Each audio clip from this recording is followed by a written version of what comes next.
Бажаю здоров'я, шановні українці, шановні українки. Цей день ми завершуємо на Рівненщині. Провів чергове виїзне засідання Ставки. Ключові питання безпеки у північних регіонах нашої держави, наші заходи на посилення безпеки, все, що стосується і кордону наших сил ОСУ в північ, і українських стратегічних об'єктів, таких як Рівненська атомна станція, на якій, власне, і відбулася ставка.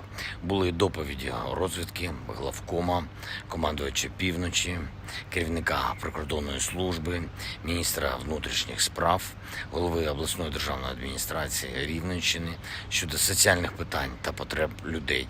Також була доповідь керівника енергоатому Котіна, директора Рівненської АЕС.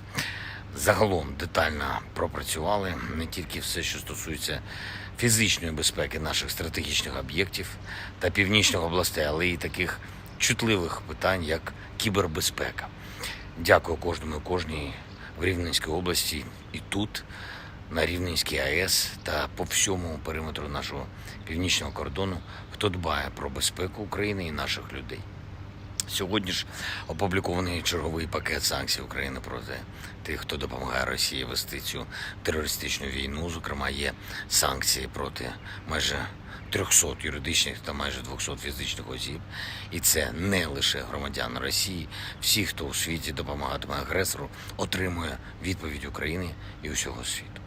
Сьогодні з візитом в Україні був прем'єр-міністр Іспанії Санчес. Дуже символічно у перший день початку іспанського головування в Раді Євросоюзу. Це однозначно свідчить про нову реальність. Наш спільний європейський дім завжди не можна було уявити повноцінним без України. І зараз ми досягли і на політичному рівні того, що європейські справи без України вже не розглядаються. Цей візит пана прем'єр-міністра Санчеса говорить і про пріоритети іспанського головування, і про нашу співпрацю. Я дякую тобі, Іспанія, за підтримку оборонну, політичну, економічну.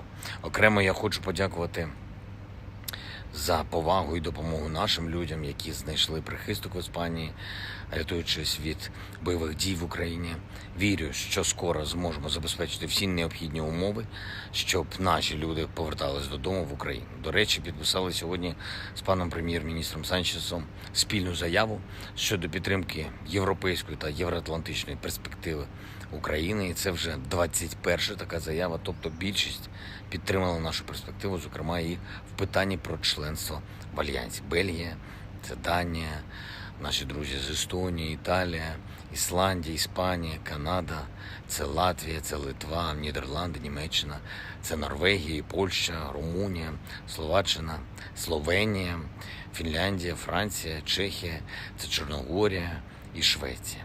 Я дякую всім вам, вдячний тим державам, з якими у нас поки немає подібних спільних підписних заяв та декларацій, але які абсолютно чітко підтримують Україну на шляху в НАТО, а отже підтримують наближення реального миру в усій Європі. Дякую. Ще одне, сьогодні з'явилось повідомлення від Нацкомісії щодо енергетики та комунальних послуг про підвищення тарифів на воду. М'яко кажучи, ганебне рішення, непрофесійне і не погоджено з урядом. Ми не можемо і не будемо сприймати спокійно такі рішення. Уряду доручено представити рішення у відповідь. Вони будуть. Слава Україні!